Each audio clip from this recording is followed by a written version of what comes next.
27 जानेवारीला आमच्या शिरपूर तालुक्यामध्ये गारपीट झाली। गारपिटीचं निवेदन महिनाभर आधी दिलं।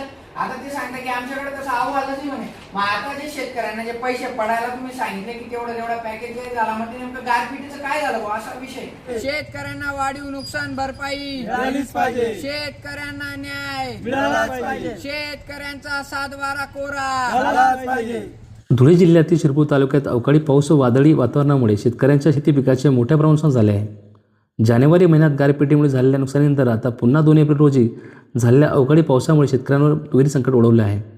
या पार्श्वभूमीवर सामाजिक संघटना शिरपूर फास्ट यांच्या वतीने धुळे उपजिल्हाधिकारी यांना निवेदन देण्यात आले आहे। या निवेदनात शिरपूर तालुक्यातील अनेक गावांमध्ये पिकांचे, फळबागांचे व तसेच इतर शेतीमालांचे गंभीर नुकसान झाल्याचे नमूद करण्यात आले आहे। शेतकरी आर्थिक अडचणीत सापडले असून त्यांना तातडीने मदतीची गरज असल्याचे निवेदन म्हटले आहे। संबंधित भागाचा पंचनामा करून बाधित शेतकऱ्यांच्या वाढीव व योग्य नुकसान भरपाई द्यावी अशी मागणी करण्यात आली आहे। दरम्यान प्रशासनाने तातडीने दखल न घेतल्यास शेतकऱ्यांच्या वतीने आंदोलन छेडण्याचा इशाराही निवेदनातून देण्यात आला आहे। शिरपूर तालुक्यातील शेतकऱ्यांना त्वरित न्याय द्यावा अशी मागणी जोर धरत आहे। यावेळी हंसराज चौधरी, चेतन मोरे, किशोर साळुंके व क्रांतिकारी शेतकरी संघटनेचे अध्यक्ष ईश्वर पाटील उपस्थित होते। मी हंसराज चौधरी।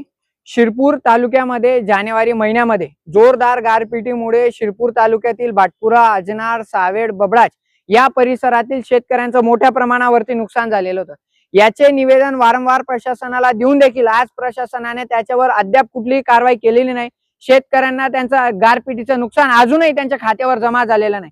त्यानंतर जर का आपण बघितलं तर 2 एप्रिलला शिरपूर तालुक्यासह धुळे जिल्ह्यामध्ये जोरदार अवकाळी पाऊस झाला। या अवकाळी पावसामध्ये शिरपूर तालुक्यातल्या 30 गावांच्या 480 शेतकऱ्यांचं नुकसान झालं आणि जिल्ह्याभरातल्या अनेक हजारो शेतकऱ्यांचं याच्यामध्ये नुकसान झालेलं होतं।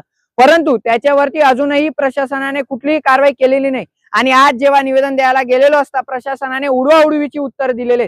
शेतकऱ्यांना जर का येत्या काळामध्ये आपण पेटून उठलो नाही तर तोपर्यंत हे प्रशासन आपल्या पाठीशी उभं राहणार आहे। म्हणून आज निवेदनाच्या माध्यमातून आम्ही उपजिल्हाधिकारी यांना अवगत केलेलं आहे, जर का 7 ते 8 दिवसामध्ये शेतकऱ्यांना वाढीव नुकसान भरपाई मिळाली नाही तर 7व्या 8व्या दिवशी धुळे जिल्हाधिकाऱ्याला बाहेर धुळे जिल्ह्यातील हजारो शेतकरी ठिय्या मांडून बसतील आणि आपला न्याय मिळवून घेतील।